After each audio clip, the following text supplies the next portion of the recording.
আসসালামু আলাইকুম। প্রিয় দর্শক, অন্যমঞ্চে আলোচনায় আপনাদের সকলকে আমন্ত্রণ জানাচ্ছি। সুপ্রিয় দর্শক শ্রোতা মণ্ডলী, এই মুহূর্তে আমাকে আপনারা যে যেখান থেকে দেখছেন এবং পরবর্তীতে যে যেখান থেকে দেখবেন সকলকে জানাই আমি আমার প্রাণ ঢালা অভিনন্দন, শুভেচ্ছা এবং কৃতজ্ঞতা প্রকাশ করি সার্বক্ষণিক আমার পাশে থাকার জন্য, বিভিন্ন ইনফরমেশন দিয়ে আমাকে সহযোগিতা করার জন্য। আপনারা এই মুহূর্তে যখন ভিডিওটি আমার শুনছেন তখন আপনারা অলরেডি জানেন যে গতকাল বাংলাদেশ আওয়ামী লীগের প্রেসিডিয়াম সদস্য, নমিনেশন বোর্ডের সদস্য জনাব ইঞ্জিনিয়ার মোশাররফ হোসেন উনি ইন্তেকাল করেছেন। উনি দীর্ঘদিন জেলে ছিলেন। জেল থেকে বেরিয়ে চিকিৎসার অভাবে বা চিকিৎসা করতে না দেওয়ার কারণে, সরকারের অসহযোগিতার কারণে উনি মৃত্যুবরণ করেছেন।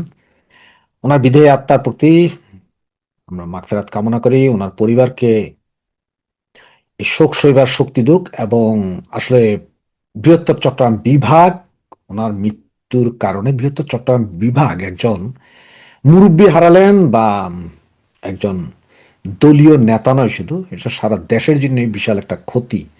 ওনাদের মতন এরকম একজন নেতার মৃত্যু সারা দেশের জন্যই ক্ষতি। আল্লাহ ওনাকে বেহেশত নসিব করুক।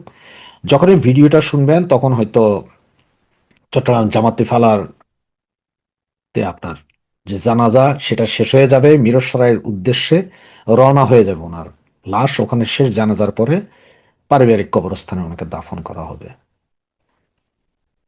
এর ভিতরে আপনারা দেখেছেন যে গত পরশুদিন আরেকটা হৃদয় বিদারক ঘটনা, একটা ছাত্রলীগের ছেলেকে আপনার গলায় দড়ি দিয়ে আমার চট্টগ্রাম শহরের ওকে গলায় দড়ি দিয়ে আপনার ব্রিজের মধ্যে ঝুলিয়ে হত্যা করা হয়েছে। এটা আপনি জানেন সারা দেশে বিভিন্ন রকম ঘটনা ঘটছে। তো এর ভিতরে আপনারা তো থাম্বনেল এবং ব্যানার দেখে ভাবছেন যে আমি বলছি যে December deadline, December Sheikh Hasina ফিরছেন। কেন বললাম? আসলে কেন বললাম এটা কোনো কথা না, কেন বললাম না, এটা বললাম এবং সিউরিটিও দিলাম যে ডিসেম্বর।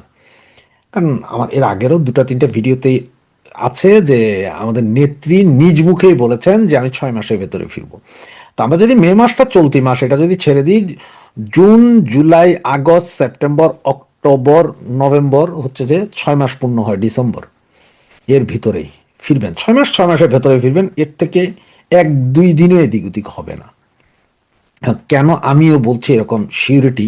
তার হচ্ছে আমি আপনাদের এর আগেও বলেছি যে নেত্রী গত 20 মাস বারবার বলেছেন আমি আশপাশে আছি, তোমরা সাহস হারায় না, আমি যে কোনো মুহূর্তে ঢুকবো, টুপ করে ঢুকে যাব, এই সে অনেক রকম। কিন্তু এইবার তিনি স্পেসিফিকলি বলে দিয়েছেন যে আমি 6 মাসের ভেতরেই ঢুকবো। 6 মাস বলতে আপনার ডিসেম্বর পর্যন্ত একদম ইজিলি ধরে রাখতে পারেন যে ডিসেম্বরের ভেতরেই উনি ঢুকবে। এর কোনো দ্বিমত আর নাই। তো কেন উনি ঢুকবে, হঠাৎ করে কি হলো, কিভাবে উনি ঢুকবে, এইটা হয়তো অনেকে চিন্তা করছেন। তা আমি 3-4টা ঘটনা বলি, এগুলো যদি আপনি একটু মিলান হয়তো বুঝবেন যে কিভাবে ঢুকবে। বাংলাদেশে এখন যে অবস্থা, অস্থিতিশীল একটা পরিস্থিতি, ল অ্যান্ড অর্ডার সিচুয়েশন নাই। হামে মানুষ মরছে, ধান খেতে চিটা হয়ে যাচ্ছে, পেট্রোল নাই, ডিজেল নাই, মানুষের মনে হাহাকার, মানুষ একবেলা খাইলে আরেক বেলা খাইতে পারতেছে না। এই অবস্থায় বাংলাদেশের গরিব মেহনতি মানুষ যারা আছে, শ্রমিক মজুর মেহনতি মানুষ যারা, এদের মধ্যে হাই হাই উঠে গেছে। এরা প্রচন্ডভাবে শেখ হাসিনার যে নেই এটা অনুভব করছে। আপনার উত্তরবঙ্গ, সিলেট অঞ্চল, মানে যেসব জায়গা আছে একদম গ্রামে, ওখানে দেখেন কৃষকরা, শ্রমিকরা বলে যে শেখ হাসিনা, ওরা নেত্রী বা আপা বলে না, ওরা ডিরেক্ট বলে শেখ হাসিনা, হাসিনা, ওটা হাসিনা বলে আদর করে, যে হাসিনা আমাদের মাফ করে দিও, আমাদের তো কোনো ক্ষমতা নাই, আমরা তোমার কিছুই করতে পারিনি, সুযোগ পেলে হয়তো একটা ভোট দেবো, সেই সুযোগও নাই। এই ধরনের ভিডিও আপনার প্রচুর পাবেন। এইটা দেখবেন ঢাকা শহরের রিক্সা আলাদের মধ্যে দেখবেন বলে আগেই ভালো ছিলাম, আগে তো 2000 কামাইতাম, এখন 200 কামাই। এইসব কথাবার্তা মানে হচ্ছে যে আপনার এই যে শ্রমিক, কৃষক, মজুর, মুটে, মানে দরিদ্র মানুষের মধ্যে হাহাকার তৈরি হয়েছে শেখ হাসিনার জন্য। এইটা এই সরকার না, কোনো সরকারই ট্যাকেল দিতে পারবে না। শেখ হাসিনার দ্বারা সম্ভব ট্যাকেল দেওয়া। এই যেমনগুলো একটা। দ্বিতীয়ত দেখেন কূটনীতিক ভাবে এই সরকার পুরোই বিপর্যস্ত। যেমনটা আপনার ইন্ট্রিমের নুনুর সরকার বিপর্যস্ত ছিল, এই সরকারও সেম বিপর্যস্ত। তারা ভারতের সাথে ওয়াদা করে আসছে, এখন ভারতের সাথে লেগে বসছে। ওইদিকে ভারত বলতেছে কাঁটাতার দিবে, এদিকে তিনটা চোরাচালানকারী, যারা চোরাচালান করে এরকম তিনজন মারা গেছে। এগুলো নিয়ে তারা, হ্যাঁ ভারত একটা মারলে আমরাও মারবো, তো বাবা দেয়া মার, মাইরা দে। কাঁটাতারের বেড়া কেন দিবে? তো কাঁটাতারের বেড়া দিবে, তোরা দরকার হয় তোদের জায়গায় তোরা দেওয়াল তুলে দে 50 ফিট উঁচা। তো এইটা হচ্ছে যে পার্শ্ববর্তী রাষ্ট্রের সাথে ঝামেলা চলছে। ওইদিকে আবার চীনের সাথে হাত মিলাতে চাচ্ছে, এইদিকে আবার পাকিস্তানের সাথে, সব মিলে একটা ভজঘট অবস্থা। আর তৃতীয়ত যেটা, সেটা দেখেন বিচার ব্যবস্থা, আইন ব্যবস্থা, বিচার, আইন, এখানে সবগুলোতে লেজে গোবরা অবস্থা। যেমন গতকাল আর আজকে মিলে আপনার যেই সুপ্রিম কোর্ট বারের যে নির্বাচন, সেখানে দেখবেন যে 4,500 নাকি আইনজীবীকে নমিনেশনই তুলতে দেওয়া হয়নি। এদের অনেকে নাকি আওয়ামী লীগই করে নাই কখনো, মানে এমন নিরীহ নিরীহ আওয়ামী লীগ না বিএনপি কেউ জানে না, সেদেরও তুলতে দেয়নি।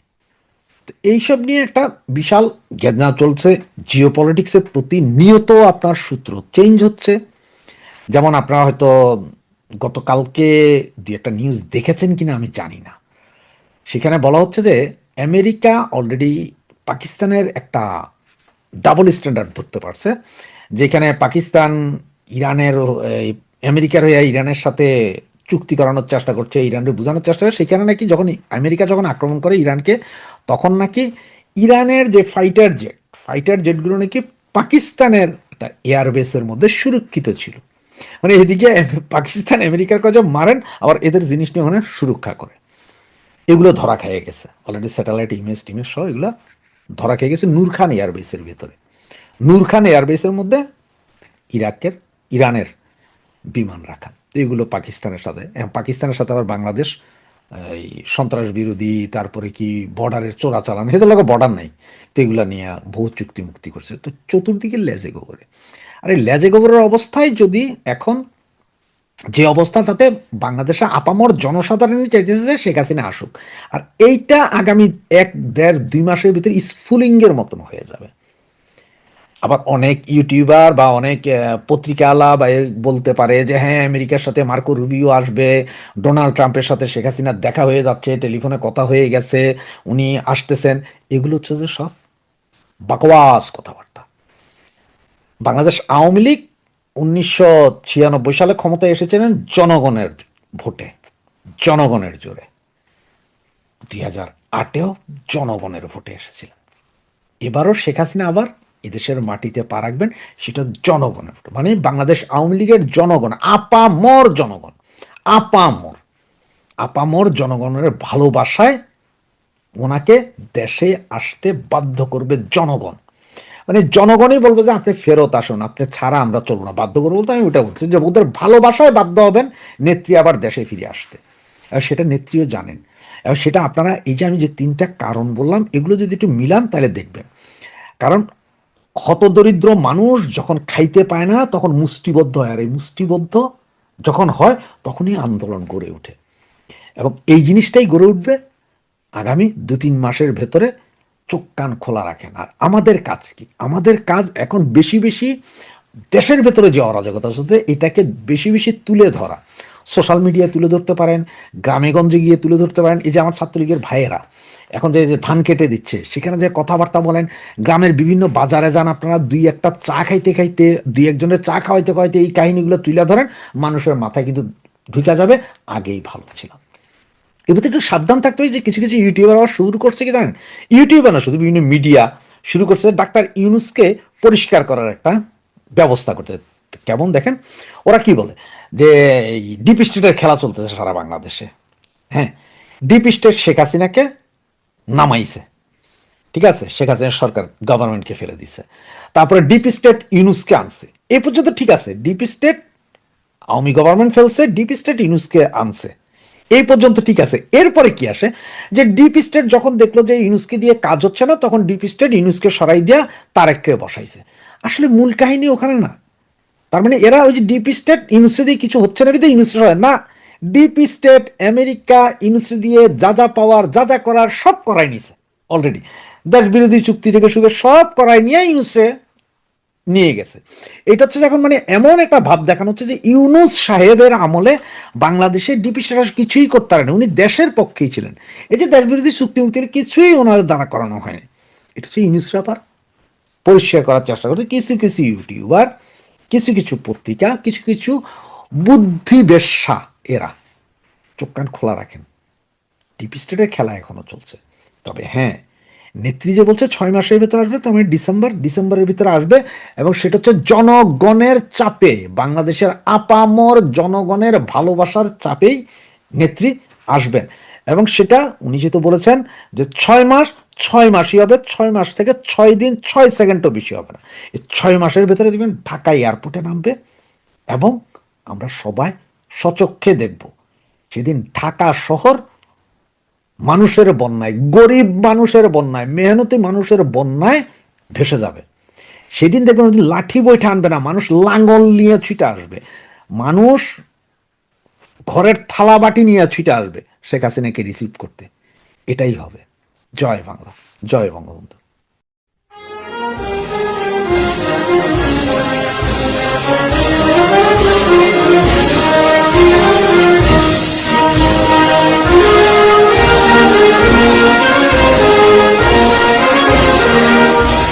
সকালটা জুড়ে আমাদের বাংলা চলচ্চিত্রের গানগুলো, যেগুলো আসলে আমাদের ভীষণ প্রিয়, এবং যখনই কোথাও শুনতে পাই তখনই আমরাও গুনগুন করে গাই।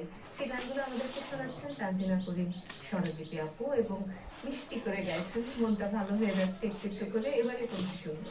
আচ্ছা, আব্বা তো কখনো আমাকে ফোন করে না, আজকে ফোন করলো। একটা গান রিকোয়েস্ট করেছে, যে গানটি আসলে আমাদের ফিল্মের গান না, কিন্তু যেহেতু আব্বা রিকোয়েস্ট করেছে তো আমি একটু করে শোনাচ্ছি আপনার। আসসালামু আলাইকুম রহমতুল্লাহি ওয়াবারাকাতুহু। সম্মানিত দর্শক, আজকে কোনো এই ভিডিওতে সিরিয়াস বিষয় নিয়ে আলোচনা করব না। আমাদের জীবন আসলে অনেক জটিল, যদি আপনি জটিল মনে করেন।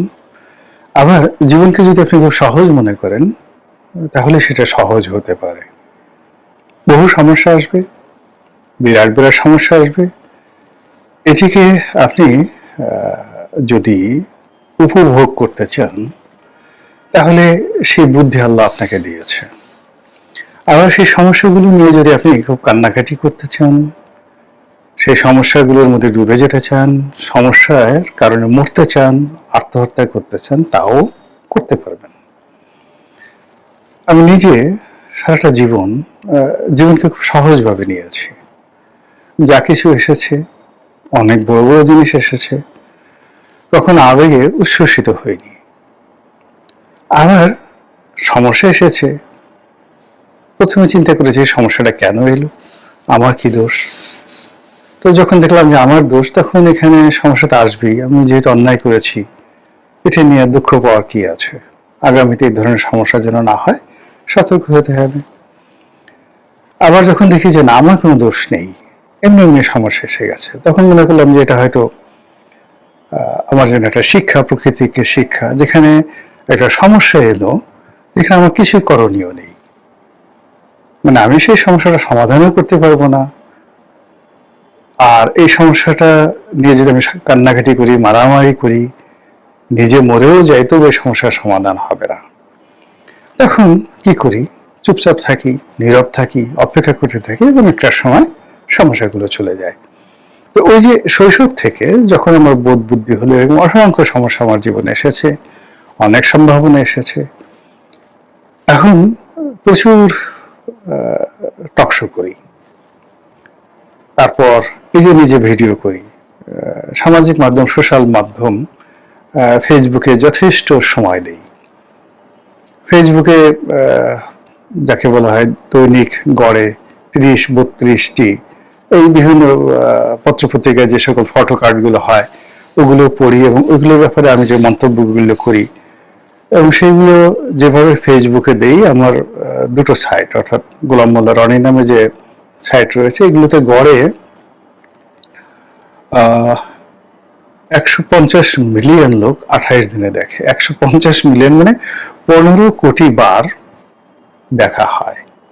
তাহলে একটা মানুষ কতবার দেখে ফেসবুক এই পেজগুলো, বোঝার চেষ্টা করুন।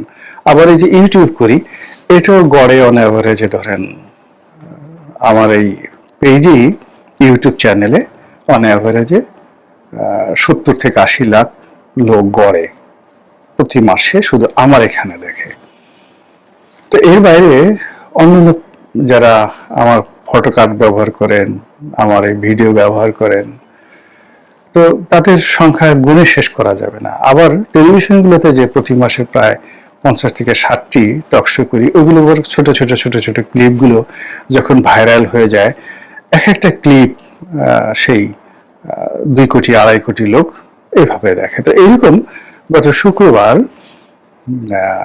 একেবারে শেষের দিকে সময় টেলিভিশনে একটা টকশোতে ছিল এবং ওখানে একটি বক্তব্য, 3 মিনিটের একটা বক্তব্য একেবারে রীতিমতো ভাইরাল হয়ে পড়েছে। এবং এখানে যাদেরকে বলেছি তারাও খুশি হয়েছে, আমজনতা যারা সাধারণ তারাও খুশি হয়েছে, সবাই খুশি হয়েছে। তো আমার কাছে মনে হলো এই বিষয়টা নিয়ে আলোচনা করা দরকার। প্রশ্নটা ছিল যে এই সময়টিতে এনসিপি, তো যেটাকে অনেকে ঠাট্টা করে বলে ন্যাশনাল চিলড্রেন পার্টি, মানে শিশু কচিকাঁচাদের দল।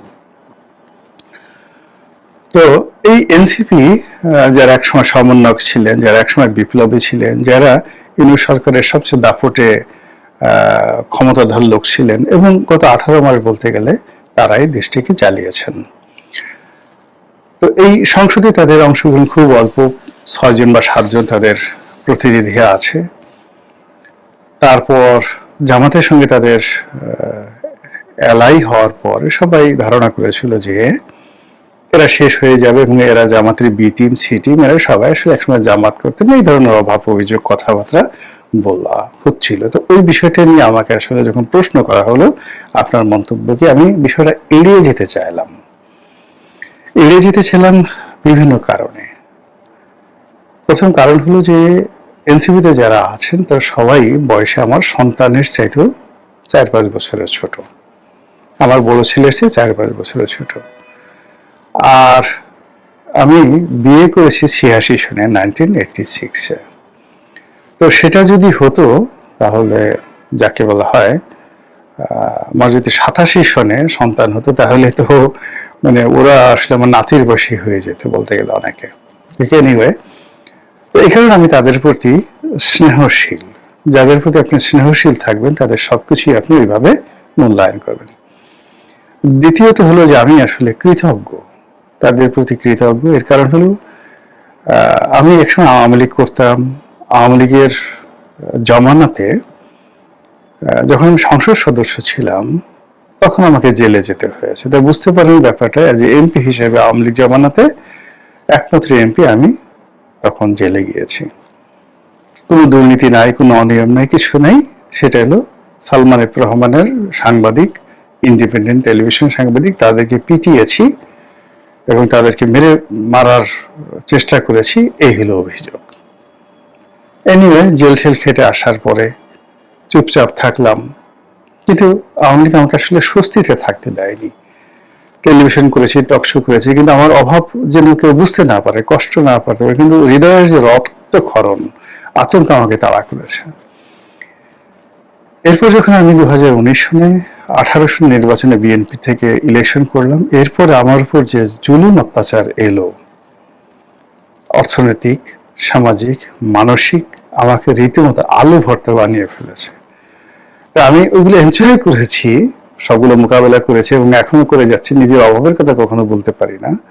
তো তার মধ্যে আমি সাধ্যমতো প্রতিবাদ করেছি, লিখেছি, বলেছি, কিন্তু ঠিক রাস্তায় নেমে এই ছেলেরা যেভাবে বুক পেতে দিয়েছে, যেভাবে সাহস দেখিয়েছে, ওটা আমার মরলেও হতো না, আগামী তো হবে না। আমি যে কথা বলতে চাই এই পর্যন্ত, কথা বলার জন্য যদি কেউ আমাকে মারে, কেউ আমাকে জেলে নেয়, সেটা তাদের বিষয়, আমি কথা বলবো। কিন্তু যেটা নাহিদ করেছে, সার্জিস করেছে, কিংবা অন্যান্য যে সকল এনসিপি নেতৃবৃন্দ করেছেন রাস্তায় নেমে, ওটা আমি পারতাম না, ভবিষ্যতেও পারবো না। এজন্য আমি তাদের প্রতি কৃতজ্ঞ, বিভিন্ন রকম কৃতজ্ঞ। এবং তারা আজীবন যত অন্যায় করুক না কেন সেটা আলাদা, সেটা না আমি সমালোচনা করব, কিন্তু তাদের এই যে কন্ট্রিবিউশন, এই কারণে আমি কোনোদিন তাদের সমালোচনা করতে চাই না, করবও না। তাদেরকে আমি সেভাবে স্নেহ করি। তো সেই নাহিদ, সার্জিস, মাহফুজ, তারপরে শেষে অন্যান্য যে সকল নেতৃবৃন্দ রয়েছেন, সবচেয়ে যিনি এমপি হয়েছেন একেবারে আমার এলাকার জামাই, স্ক্রিপ্ট ছাড়া তো পড়তেছি, এই মুহূর্তে নামটা মনে আসতেছে না, সবচেয়ে যাকে বলা হয় কুমিল্লা থেকে যিনি এমপি হয়েছেন, যা হোক। তো তাদের এই সাম্প্রতিক সময় তারা আবার আন্দোলনের ডাক দিচ্ছেন, সিটি কর্পোরেশন নির্বাচন করতে যাচ্ছেন। হাসনাত আব্দুল্লাহ তারা চট্টগ্রাম সিটি কর্পোরেশনে ইলেকশন করতে চাচ্ছেন, ঢাকা সিটি কর্পোরেশন ইলেকশন করতে চাচ্ছেন, আন্দোলন গড়ে তুলতে চাচ্ছেন। 2036 সনে তারা ক্ষমতায় আসবেন, আর 7-8 বছর পরে। এই স্বপ্ন তারা দেখছেন। এটা নিয়ে যখন আমাকে প্রশ্ন করা হলো, তখন আমি বলেছিলাম প্রশ্ন যে আসলে আমি ওদের কোনো কিছু মিলাতে পারছি না। ওরা কিভাবে জেলে গেল শেখ হাসিনার জমানায়, কিভাবে ভাতের হোটেলে তারা থাকলো, সেখান থেকে আবার কিভাবে বেরোলো, কিভাবে ওখান থেকে বের হয়ে আন্দোলনের তারা নেতৃত্ব দিল, সরকারের পতন ঘটালো, আবার ইউনূস সরকারে কি করে তারা প্রভাব বিস্তার করলো, পুরো সময়টা তারা সেনাবাহিনী, পুলিশ বাহিনী, তারপর সে পুরো অ্যাডমিনিস্ট্রেশন, এই ছেলেগুলো তারা নিয়ন্ত্রণ করেছে। তাদের কথার বাইরে কোনো কিছু হয়নি। ডক্টর মোহাম্মদ ইউনূস থেকে শুরু করে কোনো কিছু হয়নি। এমনকি সালাউদ্দিন সাহেব, তারেক রহমান সাহেব, সবাই তাদেরকে তোয়াজ এবং তদবির করে 18 মাস রাজনীতি করেছেন, যেটা আমি ব্যক্তিগতভাবে কল্পনাও করতে পারি না। আবার তারেক রহমান সাহেব ক্ষমতায় আসার পরেও নাহিদ সাহেবের বাসায় গেছেন, তারপর শেষে হাসনাত আব্দুল্লাহকে তাদের সঙ্গে যখন দেখা হয়েছে, তারা যখন সংসদে কথাবার্তা বলেন, এখন তাদের যে কর্তৃত্বটা, এই কর্তৃত্বটা স্পষ্ট। তাদেরকে বিএনপি বা তাদেরকে জামাত কেউ এখনো পর্যন্ত নেগলেক্ট করতে পারছে না। এমনকি এদেরকে নিয়ে আওয়ামী লীগের কিন্তু কোনো তারা রাগ দেখাচ্ছে, ক্রোধ দেখাচ্ছে, কিন্তু তাদেরকে আওয়ামী লীগ কিন্তু তাচ্ছিল্য করছে না। কোনো অবস্থায় আওয়ামী লীগ কিন্তু এই যে এনসিপির যারা নেতৃবৃন্দ, তাদেরকে তাচ্ছিল্য করছে না। যারা তাচ্ছিল্য করছে, শিশুদের দল বলছে, বালকদের দল বলছে, চিলড্রেন পার্টি বলছে, তারা আসলে রাজনীতির ওইরকম কেউ না। তো কাজেই এই জিনিসগুলো একজন বিশ্লেষক হিসেবে, রাজনীতিবিদ হিসেবে আমি মিলাতে পারি না। ফলে তারা আবার আন্দোলন গড়ে তুলবে, আবার আর একটা বিপ্লব করবে। তারা যে হুমকি দিচ্ছে, ধামকি দিচ্ছে, বিএনপিকে ভয় দেখাচ্ছে। নাসিরউদ্দিন পাটোয়ারি আগের সাথে আরো শক্তি নিয়ে কথা বলছে। সেই যে নাসিরউদ্দিনের সেই পাটোয়ারির কথা শুনে তার আতঙ্কে, মানে মির্জা আব্বাসের মতো একজন রাজনীতিবিদ চিঠে শুয়ে পড়ল, তিনি অসহায় হয়ে পড়লেন। এবং তিনি সেই অসুস্থ হওয়ার 2-3 দিন আগে আমি একটা ভিডিও করেছিলাম তাকে সমবেদনা জানিয়ে। তিনি টেলিফোন করে অনেকক্ষণ আমার সঙ্গে কথাবার্তা বললেন। মানে এই এনসিপি নাসিরউদ্দিন পাটোয়ারিকে মির্জা আব্বাসের মতো মানুষ কিভাবে কাউন্ট করেন ঢাকা শহরে, ওটা মানে অবাক করার মতো বিষয়। আবার সালাউদ্দিন সাহেবের মতো মানুষকে নাসিরউদ্দিন পাটোয়ারি যাচ্ছে মতো গালাগাল করছে, কক্সবাজারের মতো গিয়ে, জায়গার মতো গিয়ে তাকে চাঁদাবাজ, দখলদার, আজে বাজে কথাবার্তা বলছে। আবার এখন বুক ফুলিয়ে মানে সে শহরে চলছে, কোন রকম আবেগ নাই, উদ্বেগ নাই, চিন্তা নাই। সে আবার আন্দোলনের, লড়াই সংগ্রামের ডাক দিচ্ছে। এবং এখন তো সে মানে নাসিরউদ্দিন পাটোয়ারি তারেক রহমান সাহেবের নিচে নামেই না। যেভাবে পিনাকি একটা সময় মানে সমালোচনা করতো আওয়ামী লীগ জমানাতে, সে কারো সমালোচনা করতো না, শুধু শেখ হাসিনা সমালোচনা করত। আর নাসিরউদ্দিন পাটোয়ারি এখন যে পর্যায়ে চলে গেছে, সে এখন আগে সালাউদ্দিন সাহেবের সমালোচনা করত, মির্জা আব্বাসের সমালোচনা করতো। এখন মির্জা আব্বাস অসুস্থ হয়ে গেছে, এখন সে আর ওয়েলকাম জানাচ্ছে। দ্যাট এগুলো বাজে, মানে যাকে বলে হয় অচল। সে বলে মোস্ট ওয়েলকাম কমরেড, আসেন যোদ্ধা, আপনি আসেন, আপনাকে স্বাগতম। এখন সে সরাসরি তারেক রহমান সাহেবকে সমালোচনা করছে। এবং তারেক রহমান সাহেবকে যেভাবে সমালোচনা করছে, এটা বিএনপির জন্য এতটা অস্বস্তিকর, ফলে তাকে মোকাবেলা করার জন্য, নাসিরউদ্দিনকে মোকাবেলা করার জন্য বিএনপির আসলে এরকম কোনো কমরেড নেই এবং কারো কথা মিডিয়াতে আসছে না।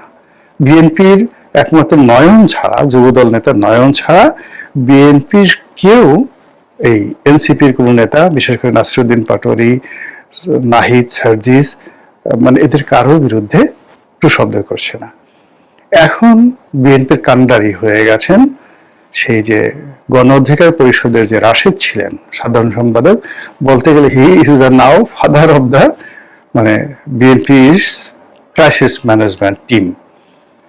বিএনপি যে সকল ক্রাইসিস ম্যানেজমেন্টের টিম তৈরি করা হয়েছে, টিমের মধ্যে এখন একমাত্র ভোকাল হলো রাশেদ। যে বিশাল টিম তারেক রহমান সাহেব সাজিয়েছেন, এখানে ডাক্তার জাহিদুর রহমানকে নিয়েছেন, প্রেস সচিবকে নিয়েছেন, তো এদেরকে যদি আপনি এদের সাহস শক্তি দেখেন, তাহলে আমার কাছে মনে হচ্ছে যে এরা সেই ডক্টর মোহাম্মদ ইউনূসের যে প্রেস সচিব ছিলেন শফিক সাহেবের একেবারে একজন জুনিয়র পার্সোনাল অ্যাসিস্ট্যান্টের যে দাপট ছিল, সেই দাপটও নেই এবং এদের গ্রহণযোগ্যতা নেই। এদের কথা বললে কেউ মানে রিপোর্টও করে না, এদের কথা লিড নিউজ হয় না, এদের কথা নিয়ে মানুষের কোনো আগ্রহ নেই। ফলে এখানে আসলে তথ্যমন্ত্রী হিসেবে রাশেদকে, অথবা আর অ্যাটলিস্ট ডক্টর মোহাম্মদ ইউনূসের যে তথ্য সচিব ছিলেন, প্রেস সেক্রেটারি ছিলেন জনাব শফিক, তাকে নিয়োগ না দেওয়া পর্যন্ত নাসিরউদ্দিন পাটোয়ারিকে মোকাবেলার মতো অবস্থা বিএনপির এই পর্যায়ে নেই। এখন এই যে জিনিসগুলো ঘটছে, বাস্তবে ঘটছে, আমি যে কথা বললাম, আপনি দেখেন একটা কথা আপনি মিলাতে পারবেন কিনা একটার সঙ্গে একটা। ক্ষমতা তারেক জিয়া, কিন্তু জামাতের লোক যেটা পারছে না, এনসিপি লোকজন সেটা পারছে। জামাতের আমির যেখানে পিউ পিউ, কুয়া কুয়া, চিউ চিউ শব্দ করছে, সেখানে নাহিদ, হাসনাত আব্দুল্লাহ তারা যে কথাগুলো বলছে এবং একটার পর একটা তারা রেকর্ড ব্রেক করছে এবং যা কিছু বলছে সবকিছু মিডিয়াতে আসছে। হাসনাত বেতন পেল, হাসনাত আব্দুল্লাহ বেতন পেল, বেতন পেয়ে সে টাকা গরিব মানুষকে দিয়ে দিল, সেই রিপোর্ট পজিটিভলি আসলো।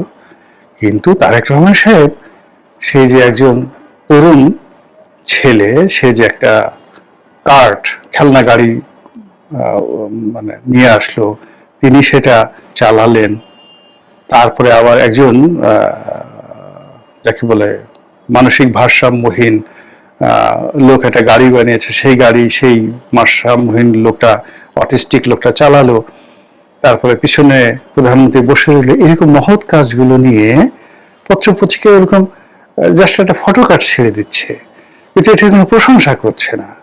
কিন্তু নাহিদ সংসদে কি ভাষণ দিল, হাসনাত আব্দুল্লাহ কি ভাষণ দিল, নাসিরউদ্দিন পাটোয়ারি এখন কি বলল, এইগুলো নিয়ে মুহূর্তের মধ্যে সেই মানে ভাইরাল হয়ে যাচ্ছে। এত মহিলা সংসদ সদস্য বিএনপি নিয়োগ দিল, সবারই আউটস্ট্যান্ডিং পারফরমেন্স, এবং এটাকে বলা হয় one of the finest selection বিএনপির, যাদেরকে মহিলা এমপি বানানো হয়েছে। কিন্তু এটা নিয়ে কেউ কোনো কথাবার্তা বলছে না। ওদিকে সেই এনসিপি থেকে কাকে মনোনয়ন দেওয়া হলো, কে নির্বাচিত হলো, কে শপথ নিল, এইগুলো নিয়ে এখন পর্যন্ত মিডিয়ার আগ্রহ তুঙ্গে। যখন আপনাকে নিয়ে কার আগ্রহ থাকবে, whatever you are, negative or positive, আপনাকে নিয়ে মানুষের আগ্রহ থাকবে, আপনার কথা শুনতে চাইবে, আপনার খবর শুনতে চাইবে, আপনাকে গালাগালি করতে চাইবে, ইট মিনস সমাজে আপনার ভ্যালু আছে। তো এনসিপির এই ভ্যালুটা আছে বলেই তারা এই পর্যায়ে আছে। তো কাজেই তখন আমি বললাম যে আমি যেহেতু আমার যে যোগ্যতা আছে বা আমি যা কিছু দেখেছি, এটার সাথে এনসিপির এই যে গ্রহণযোগ্যতা, এদের দাপট, এদের প্রভাব প্রতিপত্তি মিলে না। এটা কি করে হলো? কোথায় সালাউদ্দিন সাহেব, কোথায় তারেক রহমান সাহেব, কোথায় নাহিদ, কোথায় যাকে বলা হয় নাসিরউদ্দিন পাটোয়ারি, মিলে না। তখন আমার কাছে মনে হলো যে আমরা গ্রাম বাংলায় যেটা দেখেছি যে জিনের আসর হয়, মানে জিনের ভার আসে, কোনো মানুষ উপর যখন জিন ভর করে তখন সে অনেক অসাধ্য সাধন করে ফেলে। ভোলার মিষ্টি ঢাকাতে এনে খাওয়ায় 1 সেকেন্ডের মধ্যে, এই দেখেন মিষ্টি খাওয়াই দিলাম, তালা খুলে দেয়, নারী পুরুষের প্রেম তৈরি করে দেয়, পুরুষের বিবাহ বিচ্ছেদ বন্ধ করে দেয়, ব্যবসা বাণিজ্যের লস দূর করে দেয়। তো সেই দিক থেকে আমাদের রাজনীতিতে তখন আমি বললাম যে আমার কাছে মনে হচ্ছে যে কমপক্ষে 1টা 2টো নয়, এনসিপির সাথে 1 ডজন জিন আছে। এই যে 3 মিনিট আমি এখানে বড় করে বললাম, 3 মিনিটে যে কথাগুলো বলেছি এটা রীতিমতো ভাইরাল হয়েছে এবং এটা শুনে সবাই খুব খুশি, এবং সম্ভবত এনসিপির যারা লোকজন আছে তারাও খুশি। আপনি কি খুশি হয়েছেন? মহান আল্লাহ আমাদের সবাইকে হেদায়েত দান করুন এবং হেফাজত করুন। আসসালামু আলাইকুম ওয়া রাহমাতুল্লাহি ওয়া বারাকাতুহু।